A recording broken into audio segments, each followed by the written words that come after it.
আনোয়ারা উপজেলার পশ্চিম চাল হাজী মিন্নত আলী দুবাসী বাড়ির একতা সংঘের উদ্যোগে পবিত্র জশ্নে জুলুসে ঈদে মিলাদুন্নবী সাল্লাল্লাহু আলাইহি ওয়াসাল্লাম উদযাপন ও হাজী মিন্নত আলী দুবাসী পরিবারের মুরব্বী অলর ইসালে সওয়াব উপলক্ষে আজিমুশান নুরানি মিলাদ মাহফিল অনুষ্ঠিত। আর আমাদের নবীকে আল্লাহ এমনভাবে বানিয়েছেন, এমনভাবে সেপ্টেম্বরের ২৬ তারিখ শুক্রবার রাতে উপজেলার হাজী মিন্নত আলী দুবাসী বাড়ির ৯তম এই মাহফিল অনুষ্ঠিত হয়।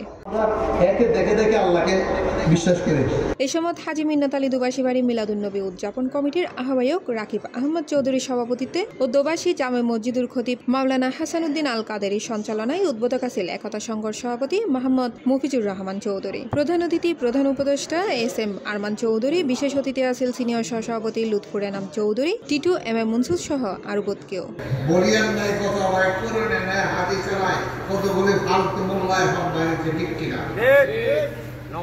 যারা ওলি আল্লাহর নির্দেশী তাদেরকে আমরা আল্লাহ রাব্বুল আলামিন হেদায়েত করুন।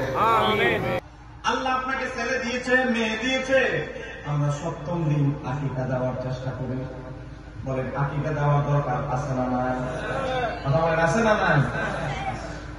দিনের কয়েকটা রাস্তা হয়ে গেল, বলছে এই রাস্তা দিয়ে সবাই চলে যান, পানি দাঁড়িয়ে আছে, সমস্ত নবীর উম্মত এবং নবী চলে গেলেন। যখন ফেরওয়ার আসছে ওখানে এসে যখন দেখলেন সুন্দর রাস্তা, এখন কি করবে? উনিও চলে যাবে। উনি যখন লস্কর টস্কর নিয়ে নামছে, আল্লাহ কি ভালোবাসা মহব্বত যাদের আছে, আল্লাহকে যারা না দেখে আমরা ভয় করছি, আমরা সবাই হয়তো মিলাদে চলে আসি, মসজিদে চলে যাই নামাজের জন্য। সুবহানাল্লাহ বলেন না? মিলাদ কিয়াম শেষে দেশ ও জাতির মুসলিম উম্মার শান্তি কামনায় দোয়া ও মুনাজাত করা হয়। আমরা ফেরেশতাদেরকে দেখি নাই, আল্লাহকে দেখি নাই। C+ TV Chittagong.